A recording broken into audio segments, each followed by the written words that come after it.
Je vous salue encore une fois de plus par le nom puissant de Seigneur Jésus-Christ. C'est toujours votre serviteur, l'homme à la personne de frère Anzouana, qui a eu encore ces sentiments de pouvoir nous partager la parole de Dieu sans cesse. Nous n'arrêterons jamais pour pouvoir édifier le peuple du Seigneur, malgré l'endroit, le temps et l'heure que nous pouvons nous retrouver. Mais il y a un passage qui m'a beaucoup touché. C'est selon le livre de Matthieu 19, à partir de verset 16. Écoutez ce que cette jeune qui posa la question à Jésus-Christ. Et voici, un homme s'approcha et dit à Jésus, Maître, que dois-je faire de bon pour avoir la vie éternelle? Beaucoup d'hommes se posent parfois des questions pour pouvoir, comment faut-il faire pour hériter la vie éternelle? Mais sans pourtant que cette personne se pose des questions, qu'est-ce que l'homme doit faire réellement pour avoir cette vie qui est meilleure, gratuite?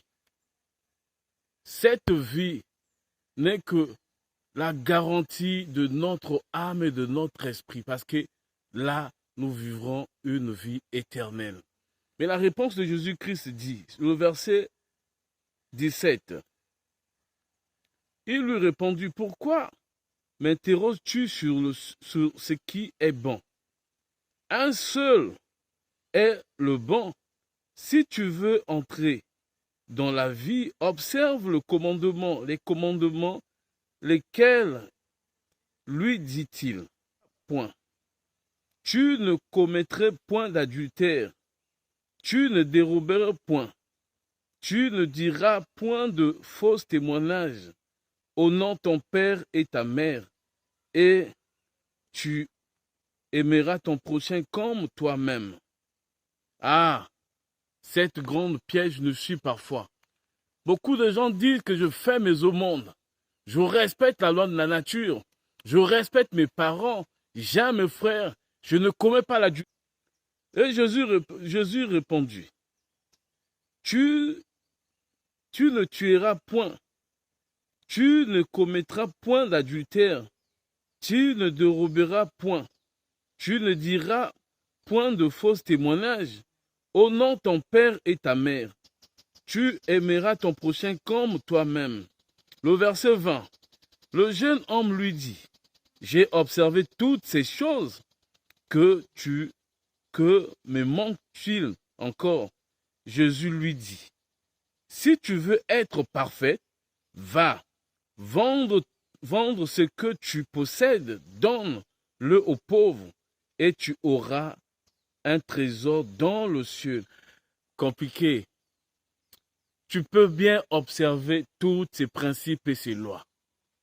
Mais lorsque tu n'arrives pas à abandonner, de vendre des choses qui sont tellement trop gains pour toi, et que tu te dis, ça je peux protéger, ça je peux conserver. Lorsque le Seigneur lui demanda de quitter sa mère, son père et tous ses biens, de vendre et de remettre ses biens aux pauvres, afin de lui suivre, c'était pas un exemple qui pouvait peut-être être très facile à l'homme de concevoir, mais cette équation était tout simplement pour pouvoir dire à l'homme, malgré tout le bien que l'homme pouvait vraiment posséder sur cette terre, lorsque l'homme ne voit que l'intérêt de Dieu sur ce qu'il est en train de faire, cela va attirer de grandes choses afin que l'homme puisse hériter. Mais certaines personnes, après avoir amassé plein de richesses, qu'est-ce qu'ils sont en train de dire? Malgré les riches, pour lui, c'est dit, ah, je ne pourrai jamais mourir pauvre. Pour lui, c'est dit, il est plus que tout le monde. Pour lui, c'est dit, malgré qu'il est en train d'offrir des aumônes et faire des dons, que Dieu lui fera grâce d'hériter la vie éternelle. Mais une seule chose, lorsque l'homme va accepter de tout abandonner et de suivre Dieu en toute totalité, avec toute sincérité, c'est par là l'homme aura la grâce de pouvoir être peut-être sélectionné. J'ai dit peut-être être sélectionné par Dieu. Parce que la seule personne qui pourra vraiment nous donner la certitude et la confirmation de bénéficier d'une vie éternelle, ce n'est que lui seul Dieu.